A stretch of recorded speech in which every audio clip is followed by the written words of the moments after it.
在古神中，没有修真界有关修为的划分。Sebelum menyimak alur cerita Renegade Immortal, sobat bisa menonton filmnya terlebih dahulu, agar mudah memahami alur ceritanya. Tanpa berlama-lama, lanjut ke alur ceritanya. Badai laut terus bergemuruh, semakin intensif beberapa kali lipat. Hal ini menyebabkan banyak keretakan spasial yang muncul di area sekitarnya. Itu seperti tangisan hantu, melolong sambil membawa kekuatan yang tajam dan mengejutkan yang dapat menghancurkan tubuh seseorang. Itu menyebar ke segala arah dari pusat badai laut. Ratusan orang dari klan kuno baru saja tiba dan melihat badai laut di depan mereka. Mereka dapat dengan jelas merasakan aura destruktif darinya yang dapat dengan mudah menghancurkan mereka. Kekuatan ini cukup untuk membuat semua makhluk hidup gemetar ketakutan. Namun, ini tidak termasuk Wang Lin dan 6 Grand Empirin. Pada tingkat kultivasi mereka semua memiliki tingkat ketahanan yang berbeda-beda terhadap kegaduhan ini. Itu tidak masalah bagi mereka. Wang Lin mengabaikan keributan itu. Saat suara ini masuk ke telinganya, tidak menyebabkan jantungnya bergetar sama sekali. Seolah-olah suara ini tidak memenuhi syarat untuk membuat hatinya bergetar, meski berkali-kali lipat lebih kuat.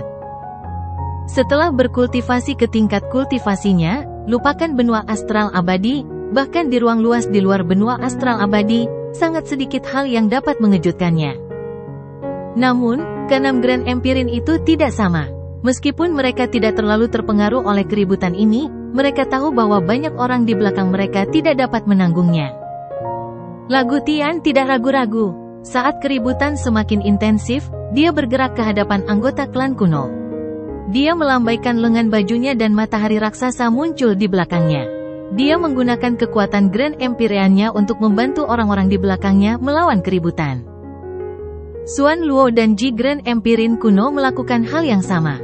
Dengan ketiganya bekerja sama, mereka dapat memastikan ratusan anggota klan kuno yang panik tidak terluka atau dipaksa mundur. Klan surgawi juga sama. Jiudu dan kawan-kawan bertindak pada saat yang sama untuk melindungi ratusan pembudidaya surgawi dari keributan. Hanya Wang Lin yang diam-diam duduk di sana dan dengan tenang memandangi badai laut. Dia tidak bertindak untuk membantu siapapun, tidak ada gunanya. Wang Lin sudah mengetahui apa yang akan terjadi 12 hari dari sekarang. Dia memandang orang-orang di kedua sisi dan menutup matanya. Masih ada 12 hari sampai gerbang dibuka, tapi keributannya sama kuatnya dengan 2 hari sebelum alam dewa abadi dibuka di masa lalu. Jika ini terus berlanjut, saya khawatir mereka tidak akan bisa bertahan. Alam dewa abadi itu aneh, sangat berbeda dari masa lalu. 6 Grand Empirin di kedua sisi badai laut saling memandang, dan ekspresi mereka menjadi suram. Ketika mereka berenam terus melawan, waktu berlalu sekali lagi. Setiap hari, gemuruh badai semakin dahsyat. Ketika hanya 9 hari sebelum pembukaan alam dewa abadi, keributan menyebar ke seluruh cekungan yang luas. Bahkan tepi cekungan yang terhubung dengan klan kuno dan klan surgawi bisa mendengar suara gemuruh. Saat senja 9 hari sebelum pembukaan, keributan mencapai tingkat yang tak terlukiskan. Bahkan 6 Grand Empirin dengan kekuatan penuh merasa mereka tidak bisa menahan diri lagi. Gemuruhnya cukup membuat langit pecah dan retakan muncul di bumi. Ratusan orang yang dilindungi oleh 6 Grand Empirin mengeluarkan darah dari lubang mereka. Masih ada 9 hari lagi? Tidak mungkin untuk menolak lebih lama lagi. Saat ini, intensitasnya sama kuatnya dengan hari terakhir sebelum alam dewa abadi dibuka di masa lalu. Jika ini terus berlanjut, orang-orang akan mati besok dan kita akan terluka bahkan sebelum masuk. Saya khawatir kita tidak bisa membiarkan orang sebanyak ini memasuki alam dewa abadi kali ini. Wu Feng dengan cepat berkata, dan Dao Yi mengangguk dalam diam. Semua pembudidaya di bawah Golden Exalt cepat mundur dan segera pindah dari cekungan luas. Saat kata-katanya bergema, di pihak klan kuno, Song Tian dan rekan-rekannya juga membuat keputusan. Dari ratusan orang yang mereka jaga, mereka yang belum berhasil melewati 3 ujian dan 7 musibah semuanya dengan cepat meninggalkan pusat keributan ini. Sesaat kemudian, kurang dari 100 orang yang tersisa di setiap sisi badai, dan karena jumlah orangnya lebih sedikit, tekanan pada 6 Grand Empirin berkurang drastis. Ini semua dilihat oleh Wang Lin. Dia masih merenung dalam diam dan tidak melakukan apapun. Dia melihat badai laut dan melihat celah di gerbang yang dibentuk oleh 9 pilar menjadi sedikit lebih besar. Dalam sekejap, 3 hari berlalu. Hanya ada 6 hari lagi sampai alam dewa abadi dibuka. Gemuruh dari gerbang menjadi lebih hebat dari 3 hari lalu. Ini belum pernah terjadi sebelumnya selama pembukaan alam dewa abadi. Hal ini menyebabkan ke-6 Grand Empirin menjadi sangat cemas. Mereka tidak tahan lagi. Mereka harus mengurangi jumlah orangnya, kalau tidak mereka akan terkena dampaknya juga. Wang Lin. Xuan Luo memandang ke arah Wang Lin. Ini adalah pertama kalinya dia berbicara dengan Wang Lin sejak gemuruh badai laut dimulai. Sebenarnya, Song Tian dan Ji Grand Empirin kuno telah lama menaruh harapan mereka pada Wang Lin. Mereka hanya bingung kenapa Gu Dao masih belum datang. Namun, sekarang bukan waktunya memikirkan masalah ini. Setelah mereka mendengar Xuan Luo berbicara, mereka segera melihat ke arah Wang Lin. Guru, Wang Lin berdiri dan menatap Xuan Luo, yang menggunakan kekuatan penuhnya untuk menahan gemuruh. Guru, tidak ada gunanya. Pada akhirnya mereka tidak akan bisa masuk. Bahkan kalian semua tidak akan bisa masuk. Wang Lin berkata dengan lembut, tapi dia masih mengangkat tangan kanannya dan melambai pada kurang dari 100 orang yang dijaga oleh Xuan Luo dan teman-temannya. Dengan gelombang ini, Xuan Luo dan kawan-kawan tiba-tiba merasakan tekanannya hilang, seolah gemuruhnya hilang. Hampir 100 orang semuanya sembuh dari rasa sakit yang mereka derita. Gu Dao seharusnya sudah menyadari hal ini, jadi dia tidak tampak melakukan intervensi secara paksa. Xuan Luo dan teman-temannya tetap diam. Mereka juga merasakan keanehan dari terbukanya alam dewa abadi ini. Masih ada 6 hari tersisa, dan mereka sulit membayangkan betapa hebatnya gemuruh yang terjadi saat itu. Kemungkinan besar mereka pun harus mundur. Klan kuno mendapat perlindungan Wang Lin, tetapi di pihak klan surgawi, di bawah perlindungan Jiu Di dan rekan-rekannya, mereka harus mengurangi jumlah orang. Pembudidaya Golden Exalt, kultivator Empirin Exalt, mundur dan cepat pindah. Saat suara Jiu Di bergema, mereka memandang badai laut dengan penyesalan saat mereka pergi satu persatu, hanya menyisakan 11 orang. Tidak semua Ascendant Empirin datang. 11 orang ini adalah Ascendant Empirin yang telah memilih untuk datang. Tinggal 6 hari lagi. Selama 6 hari ini, sangat menyakitkan untuk menanggung semua orang selain Wang Lin. Meskipun klan kuno memiliki banyak orang, kata-kata Wang Lin membuat mereka ragu-ragu. Ketika 3 hari lagi berlalu dan hanya tersisa 3 hari, gemuruhnya beberapa kali lebih kuat dibandingkan saat alam dewa abadi dibuka di masa lalu. Di pihak klan Celestial, 11 Ascendant Empirin dengan enggan pergi dan memilih untuk pindah dari lembah yang luas. Jiu Di dan teman-temannya duduk bersama. Tanpa perlu melindungi para Ascendant Empirin, mereka bisa menggunakan kekuatan penuh mereka untuk menahan gemuruh badai laut, jadi sekarang mereka bisa bertahan lebih lama. Melihat apa yang terjadi di pihak klan surgawi, Xuan Luo dan rekan-rekannya merasa getir di hati mereka. Mereka punya firasat bahwa apa yang dikatakan Wang Lin itu benar. Jika bukan karena bantuan Wang Lin sebelumnya, mereka akan sama dengan pihak lain, dengan hanya tersisa 3 orang. 3 hari terakhir adalah 3 hari tersulit. Suatu hari tanpa disadari telah berlalu, dan seiring berjalannya waktu, badai laut menjadi 100 kali lebih dahsyat. Hal ini menyebabkan dunia runtuh menjadi pecahan yang tak terhitung jumlahnya, dan dunia menjadi hampa. Jiu Di dan rekan-rekannya menjadi pucat dan mereka tidak ragu-ragu menghubungkan indera mereka untuk melawannya dengan kekuatan gabungan mereka. Klan kuno masih setenang sebelumnya. Xuan Luo dan yang lainnya merasa tidak terjadi apa-apa. Namun, melihat ke sisi lain membuat mereka mendapatkan pemahaman baru tentang betapa kuatnya Wang Lin. Ketika hanya tinggal 2 hari lagi hingga pembukaan alam dewa abadi, Gu Dao tiba. Kedatangannya hening, seolah dia selalu ada di sini. Dia keluar dari kehampaan dan duduk di samping Wang Lin. Dia melihat badai laut dan menghela nafas. Xuan Luo, kalian bertiga tinggal dan sisanya pergi. Setelah dia berbicara, dia melambaikan tangan kanannya ke hampir 100 anggota klan kuno, dan mereka perlahan menghilang. Wang Lin memandang Gu Dao dan tidak berbicara. Dia terus memandangi badai laut. Kesenjangan di gerbang batu kini semakin besar, dan ada sedikit antisipasi di matanya. Saat ini, hanya 8 orang yang tersisa di luar badai laut. Mereka dikelilingi oleh kehampaan saat dunia di sekitar mereka runtuh. Ketika hari berlalu dan itu adalah hari terakhir sebelum gerbang dibuka, suara gemuruh membentuk pusaran. Saat pusaran itu berputar dengan cepat, menyebabkan Jiudi dan rekan-rekannya batuk darah. Mereka mundur dengan enggan dan tahu di dalam hati bahwa mereka telah mencapai batasnya. Dao Yi adalah orang pertama yang mengatupkan giginya dan pergi, diikuti oleh Wu Feng yang tidak berdaya. Hanya Jiudi yang menunjukkan ekspresi terdistorsi saat pembuluh darah di wajahnya membengkak. Dia ingin terus melawan. Namun, dia hanya bertahan 2 jam lagi sebelum dia menghilang dengan ekspresi pahit. Jiudi tidak mau dan dia pergi tanpa daya. Saat sosoknya berangsur-angsur menghilang, hanya tersisa 5 orang di luar badai laut.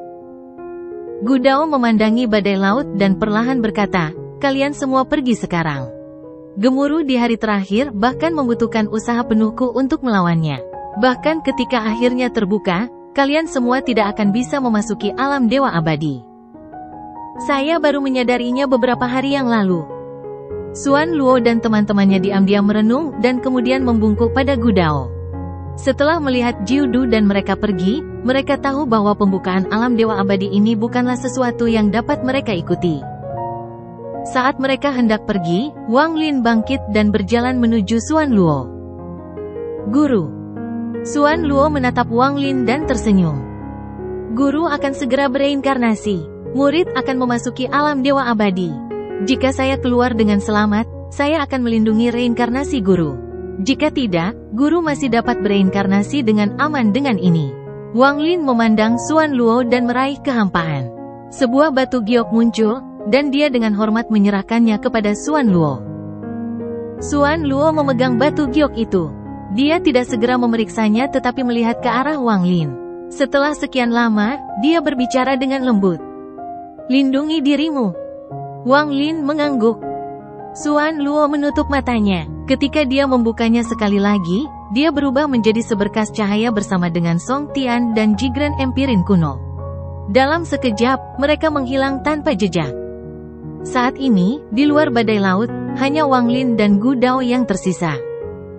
Waktu perlahan berlalu. Dalam sekejap, hari sudah senja. Hanya ada setengah jam sebelum pembukaan alam dewa abadi, dan gemuruh badai laut mencapai puncaknya. Pusaran itu berputar begitu cepat sehingga sekilas terlihat tidak bergerak. Namun, jika terlihat seperti ini, itu berarti kecepatannya telah mencapai yang mengkhawatirkan. Saat pusaran tersebut berputar, air laut seolah terserap oleh pusaran tersebut. Air laut meninggalkan badai laut dan ditarik menuju pusaran. Pusaran itu seperti lubang hitam yang melahap segalanya. Ia terus-menerus menyerap air laut dalam jumlah besar, menyebabkan badai laut menyusut. Gu Dao memandangi badai laut dan berkata, "Ketika semua air laut tersedot, alam dewa abadi akan." Suaranya masih jelas masuk ke telinga Wang Lin melalui gemuruh. "Saya memasuki alam dewa abadi untuk membangkitkan istri saya. Kamu, untuk apa masuk ke sana?" Wang Lin menyaksikan pusaran itu dengan cepat melahap air laut. Tidak lama kemudian badai laut itu hilang sama sekali. Untuk sebuah jawaban, Gu Dao berbalik ke arah Wang Lin. "Setelah saya mendapatkan ingatan leluhur kuno, ada pertanyaan yang saya perlukan untuk membantunya menjawab. Saya telah menunggu hari ini sejak lama, dan kedatangan Anda adalah kesempatan bagi saya untuk menemukan jawaban ini. Jika saya menemukan jawaban ini, mungkin saya bisa meninggalkan klan kuno dan pergi kemanapun saya ingin pergi." Ada kilatan perasaan rumit di mata Gu Dao. "Anda memiliki kepala leluhur surgawi, jadi Anda seharusnya melihat bahwa leluhur surgawi meninggal dengan damai, tidak ada rasa sakit. Leluhur kuno juga meninggal. Saya bisa merasakan kematian ini dalam ingatannya." Dia berjalan menuju kematian dengan keraguan, ketidakpercayaan, dan tekad. Keduanya membayar harga kematian untuk mengejar jawabannya dan pada saat yang sama meletakkan akar warisan. "Mungkin itu untuk melindungi mereka," gumam Gu Dao. Lingkungan mereka bergemuruh tanpa henti dan pusaran terus melahap hingga kurang dari separuh badai laut yang tersisa. Air laut telah hilang seluruhnya ke dalam pusaran, keberadaannya tidak diketahui. Tidak butuh waktu lama hingga seluruh air laut menghilang. Gu Dao mengalihkan pandangannya dari Wang Lin dan melihat ke arah badai laut yang menyusut sambil berkata dengan suara serak, leluhur kuno dan leluhur surgawi menemukan rahasia yang tak terbayangkan. Mereka ragu-ragu, dan pada akhirnya, demi mengejar kebenaran, mereka berjalan menuju kematian. Sekarang saya akan mencari jawabannya. Wang Lin diam-diam merenung. Setengah jam waktu berlalu secara bertahap. Saat seluruh air laut ditelan pusaran tersebut, gemuruh-gemuruh terus bergema. 9 pilar besar yang tidak lagi dikelilingi laut memancarkan cahaya 9 warna yang menyilaukan. Gerbang menuju alam dewa abadi yang dibentuk oleh 9 pilar perlahan terbuka. Saat pintu itu dibuka, riak menyebar dari gerbang, dan kecepatannya tidak terbayangkan. Itu langsung menyapu cekungan luas menuju klan kuno dan klan surgawi. Saat riak menyapu cekungan yang luas, angin berhenti. Song Tian dan yang lainnya, yang terbang menjauh, berhenti di udara. Di klan kuno, apakah itu manusia atau kultivator, semua makhluk hidup berhenti ketika riak melanda. Api, sungai, dan semuanya berhenti saat ini. Di negeri Ji kuno, hujan turun, dan pada saat ini, bahkan hujan pun berhenti di udara. Di klan surgawi, hal yang sama terjadi. Kelompok Jiudu yang terdiri dari 3 orang, Gemini, Kaisar Langit, dan para pembudidaya, manusia, dan makhluk surgawi yang tak terhitung jumlahnya semuanya berhenti bergerak. 5 elemen dunia, semua hukum dunia, semuanya berhenti total pada saat ini. Seluruh benua astral abadi menjadi sunyi. Hanya gerbang yang dibentuk oleh 9 pilar di tengah cekungan luas yang perlahan terbuka. Setelah terbuka penuh, cahaya 9 warna bersinar dari dalam, memperlihatkan jalan menuju suatu tempat yang tidak diketahui. Kali ini memang sangat berbeda dari masa lalu, gumam Gu Dao. Riaknya bisa menghentikan segala sesuatu di dunia di bawah alam penginjak surga. Mata Gu Dao berbinar dan dia tidak ragu sama sekali. Dia bergegas ke gerbang 9 warna sebelum Wang Lin dan menghilang di dalam. Saat ini, Wang Lin adalah satu-satunya orang yang tersisa di luar gerbang. Dia menutup matanya, dan ketika dia membukanya lagi, dia berjalan menuju gerbang. Dia memasuki gerbang selangkah demi selangkah. Setelah Wang Lin memasuki alam dewa abadi, segala sesuatu di benua astral abadi kembali normal. Yang aneh adalah hampir tidak ada yang mendeteksi momen ketika semuanya berhenti. Penggarap tidak bisa, anggota klan kuno tidak bisa, dan bahkan para Grand Empirin tidak menyadari bahwa mereka telah kehilangan sekitar 10 napas waktu. 10 napas waktu ini hilang dari langit dan bumi, dari 5 elemen, dari setiap makhluk fana, dari setiap penggarap, dari setiap anggota klan kuno, dan dari 8 Grand Empirin. Seolah-olah periode waktu singkat ini diserap oleh kekuatan aneh dan menghilang ke dalam gerbang alam dewa abadi. Ketika seluruh benua astral abadi pulih, 9 pilar di cekungan luas bersinar terang. Cahaya itu mengaburkan segalanya dan kemudian menghilang tanpa jejak. Ketika 9 pilar menghilang, gerbang menuju alam dewa abadi juga menghilang. Ketika gerbang di tengah cekungan menghilang, pusaran yang tersisa bergemuruh tanpa henti. Laut tak berujung yang telah menghilang ke dalam pusaran menyebar kembali ke cekungan. Air laut turun seiring gemuruh-gemuruh yang menggema.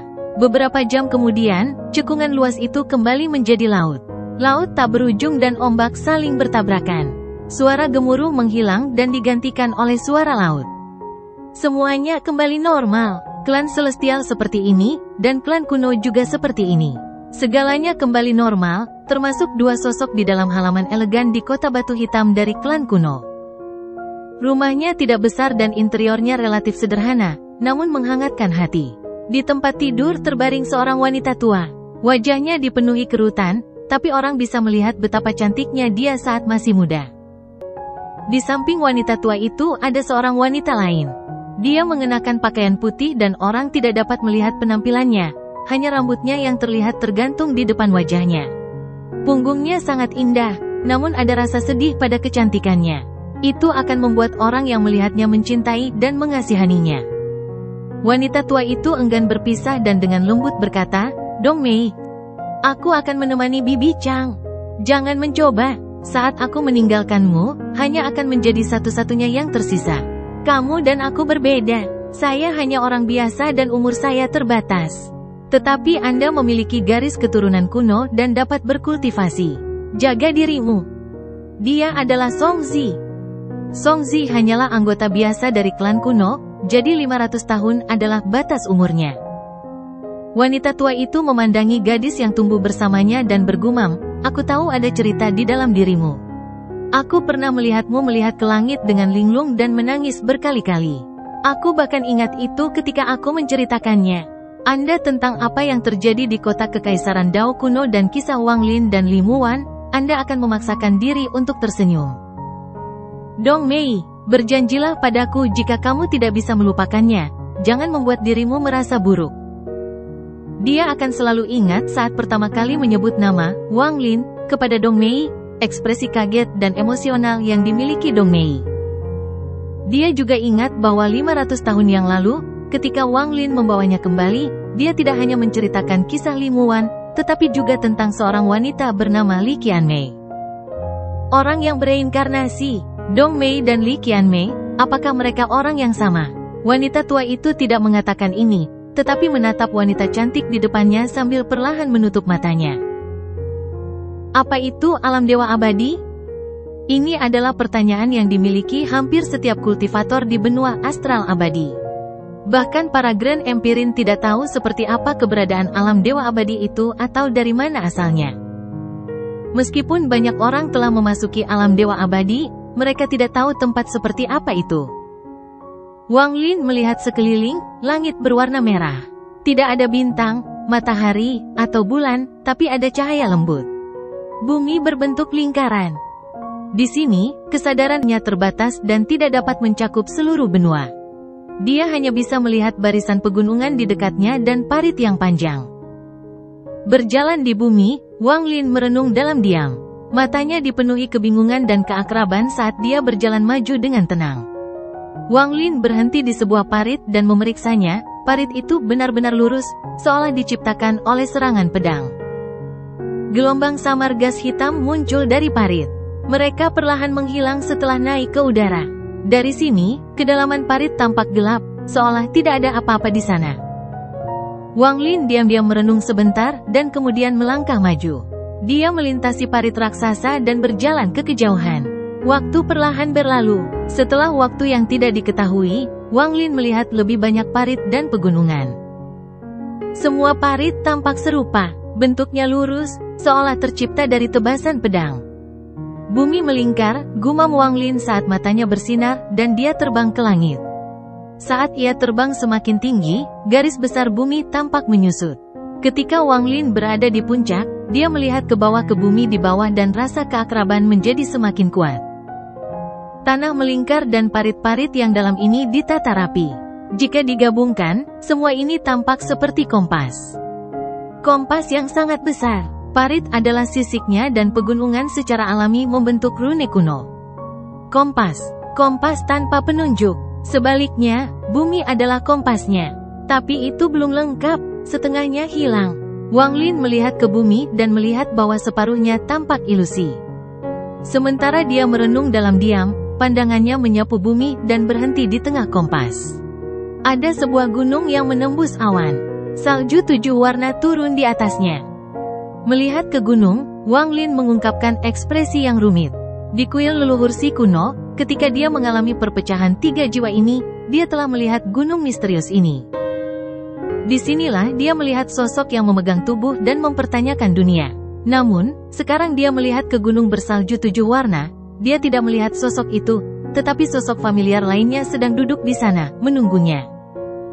Orang ini tampak tua tetapi tidak tua dan diselimuti cahaya 7 warna. Wajahnya dipenuhi kegembiraan. Dia adalah orang yang seperti yang maha melihat, seperti penguasa surgawi 7 warna, seperti guru kekaisaran Dao kuno. Di belakang sosok ini, di balik gunung ini, ada sebuah jembatan. Salah satu ujungnya terhubung ke kompas dan ujung lainnya terhubung ke langit, membentuk busur besar. Jembatan itu tampak hampir persis sama dengan jembatan Heaven Trampling. Pada titik di mana ia terhubung ke langit, Wang Lin samar-samar bisa melihat ilusi di balik langit berwarna darah. Tampaknya ada 2 sosok di dalam ilusi, tetapi buram, sehingga tidak mungkin untuk melihatnya dengan jelas.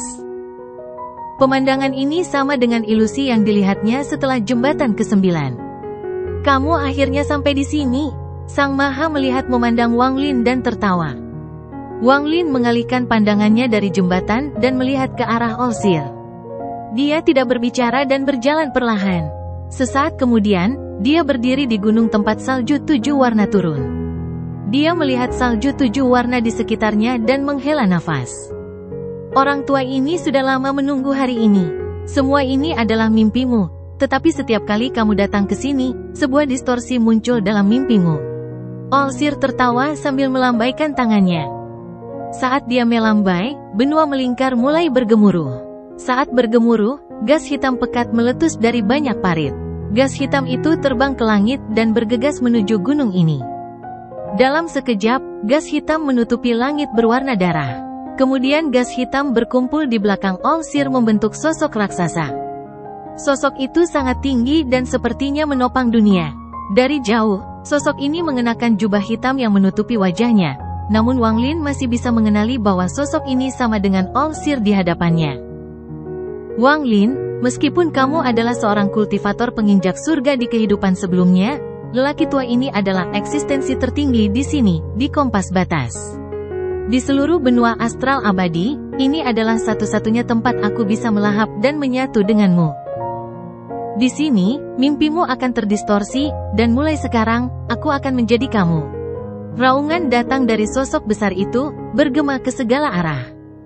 Kehidupan sebelumnya, Wang Lin melihat ke arah Olsir dan sosok di balik Olsir. Ekspresinya tenang. Sepertinya kamu masih belum mengingat semuanya. Lupakan, sebelum kamu mati, orang tua ini akan membiarkanmu memahami segalanya. Olsir berdiri dan mundur selangkah ke sosok besar itu. Tudung hitam yang menutupi wajahnya bergerak, memperlihatkan wajah iblisnya. Benua astral abadi tidak ada, itu adalah sesuatu yang diciptakan oleh impianmu. Faktanya, ini hanyalah kekosongan yang merupakan bagian dari alam penentang bumi. Kamu tidak percaya padaku? Kamu yang belum memulihkan ingatanmu sangatlah menyedihkan di hadapan orang tua ini. Wang Lin, biarlah orang tua ini memberitahumu, alam semesta terdiri dari 4 alam besar.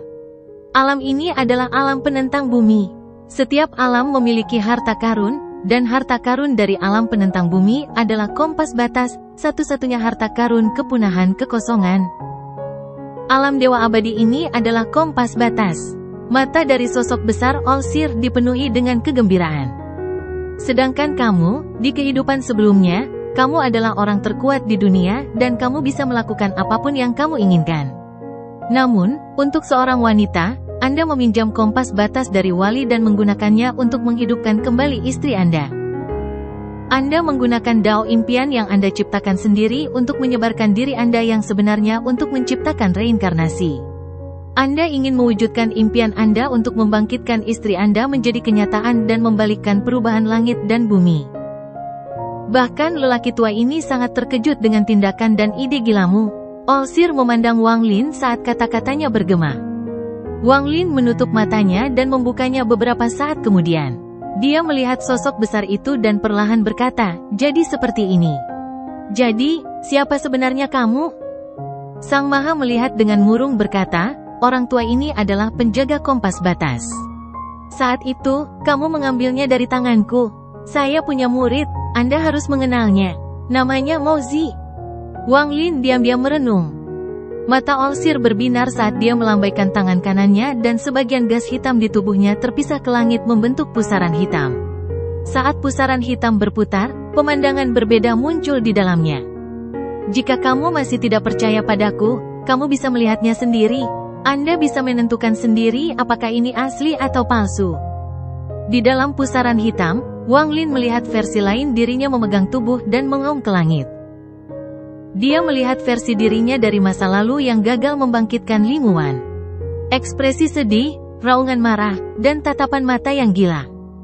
Bahkan jika surga ingin kamu mati, aku akan membawamu kembali. Aku akan menghancurkan langit, menghancurkan bumi.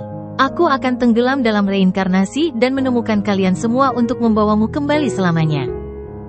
Jika saya tidak berhasil, maka saya, Wang Lin, tidak akan pernah terbangun. Aku akan tenggelam dalam reinkarnasi bersamamu selamanya. Saat Wang Lin melihat gambar di pusaran, kenangan masa lalu muncul di benaknya. Seolah-olah mereka selalu ada tetapi dia lupa. Wang Lin diam-diam merenung sejenak sebelum dia melihat ke arah Yang Maha Melihat dan perlahan berkata, "Untuk membuatku datang ke sini, kamu bilang padaku aku bisa membangkitkan Li Muwan di sini. Apakah itu benar atau bohong?" Bisa benar, bisa juga bohong. Kompas batas adalah satu-satunya harta kepunahan kekosongan di alam penentang bumi. Itu bisa mengubah segalanya, tapi Anda tidak akan punya kesempatan. Olsir melihat betapa tenangnya Wang Lin dan tidak ada tanda-tanda distorsi sedikit pun. Hal ini menyebabkan Olsir ragu-ragu. Ketika dia mendengar kata-kata Wang Lin, dia tidak bertindak sembarangan. Dia samar-samar merasa ada sesuatu yang salah. Jembatan apa itu? Wang Lin mengangkat tangannya dan menunjuk ke jembatan yang menghubungkan langit dan bumi di belakang sosok besar Sang Maha Melihat. Jembatan penginjak surga kompas batas. Itu juga merupakan tubuh sebenarnya dari Heaven Trampling Bridge yang dirasakan semua kehidupan di alam Defying Earth setelah tingkat kultivasi mereka mencapai titik tertentu. Perasaan bahwa sesuatu yang buruk akan terjadi menjadi lebih jelas bagi Olsir, tapi dia tidak bisa memikirkan alasannya. Wang Lin tersenyum sambil melihat ke arah Olsir dan dengan tenang berkata, "Anda ragu-ragu dan bertanya-tanya mengapa tidak ada distorsi yang terjadi seperti ketika orang yang sedang tidur akan bangun." Ekspresi Olsir tiba-tiba berubah dan tubuh besarnya mundur beberapa langkah. Dia menatap Wang Lin, dan setelah melihat lebih dekat, matanya dipenuhi rasa tidak percaya. "Kamu, ada yang salah. Bahkan jika kamu mengingat kehidupan masa lalumu, begitu kamu memasuki kompas batas, kamu akan terbangun dari dao mimpi. Beberapa kali terakhir, kamu selalu terbangun pada langkah ini. Kali ini, tidak akan ada bedanya." Wang Lin melihat ke arah Olsir dan perlahan berkata, "Kamu bukan penjaganya, tapi yang hilang." Saat dia mengatakan ini, Sang Maha Melihat tiba-tiba merasakan jantungnya berdebar kencang.